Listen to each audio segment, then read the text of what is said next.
Senate में 27वीं आईनी तरमीम की मंजूरी के मामले पर सियासी सरगर्मियों में तेजी आ गई। वजीर आजम ने हुकूमती और इत्तेहादी जमातों के सेनेटर्स को आज अशाये पर मदऊ कर लिया है। ज़राए के मुताबिक अशाये का मकसद आईनी तरमीम की मंजूरी के लिए पार्लिमानी हिकमत अमली को हतमी शक्ल देना और इत्तेहादियों को एहतमाद में लेना है।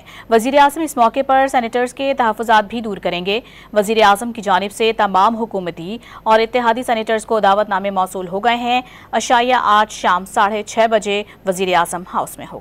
सेनेट में 27वीं आईनी तरमीम की मंजूरी के मामले पर सियासी सरगर्मियों में तेजी आ गई। वजीर आजम ने हुकूमती और इत्तेहादी जमातों के सेनेटर्स को आज अशाये पर मदऊ कर लिया है। ज़राए के मुताबिक अशाये का मकसद आईनी तरमीम की मंजूरी के लिए पार्लिमानी हिकमत अमली को हतमी शक्ल देना और इत्तेहादियों को एहतमाद में लेना है। वजीर आजम इस मौके पर सेनेटर्स के तहफ़्फ़ुज़ात भी दूर करेंगे। वजीर आजम की जानिब से तमाम हुकूमती और इत्तेहादी सेनेटर्स को दावतनामे मौसूल हो गए हैं। अशाया आज शाम 6:30 बजे वजीर आजम हाउस में होगा।